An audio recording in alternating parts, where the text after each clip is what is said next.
Hi everybody, I'm Ruth and this is my first video which I will be putting up on YouTube for children who I would normally see face to face and anybody else who wants to see them really. And my videos are going to be hopefully helping you guys with your emotions. So the first video that I'm going to be doing is about processing like your deep feelings. So sometimes we might feel anxious and not really know why, and other times we might feel really angry all the time or really irritated and upset. And the reason that we feel like that is because life can be tricky sometimes, and we all have tricky things to go through. And if we don't process our feelings when they happen, they kind of get stuck inside. So when they get stuck inside and they build up over time, eventually they have to spill out, they have to come out somehow. And sometimes that can be in an emotion. So it could be, like I say, feeling a bit grumpy or feeling worried or stressed, angry, all of those kind of things. So today I'm going to give you an idea of an activity that you could do if you want to, that will help you process those deep feelings without it being too hard for you, without it getting a little bit too stressful.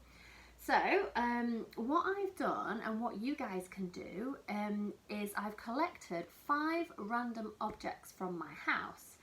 So I'm going to show you what I have collected. So I have here, I'm going to zoom it over to the camera. I have here a wooden rhinoceros. So the wooden rhinoceros, sorry, just one moment, I just need to ask my daughter, Livy, it's on thing, can you, I have an assistant at home. Okay, thank you. She just had to press something on my phone because I'm a novice at this kind of thing and she isn't. So yeah, sorry about that. We have a rhinoceros, a wooden rhinoceros, which I have taken from my mantelpiece. I have collected a shell, a seashell, there we go. I have got a memory stick which has lots of valuable information on it, and I have a coin and a bottle of twinkly sequiny kind of things, but we can imagine it's fairy dust or whatever you want to. So if you've worked with me before, you know that I will sometimes do this. I will sometimes put in front of you lots of random objects and ask you to pick one and make up a story about it, or pick one and do a drawing about it. And I personally think that's great fun. Hopefully you do as well. But what that is doing is that is helping you process your feelings in a way that isn't, like I say, isn't too stressful for you. So you can either choose some of the objects that I've shown you: rhinoceros, twinkly bottle, coin, memory stick, seashell, and think of a story behind that object. So for example, if I wanted to pick the twinkly bottle, I would look at the twinkly bottle and I would close my eyes and I would imagine that there is a story behind the twinkly bottle. And all of the people I've done this with, all of the children I've done this with, and I'm lucky because I get to work with so many awesome people, have come up with the most amazing stories that they didn't even know they had in their minds. And there can be stories about magical lands where this is magical fairy dust, or it could be maybe in the real world and this is found and maybe it has some magical powers that you can take into school, or you can use it to learn how to fly and those kind of things.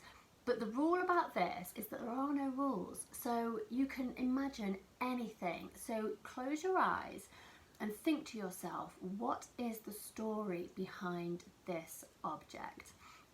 And the kind of questions that you can ask yourself are, where was it found?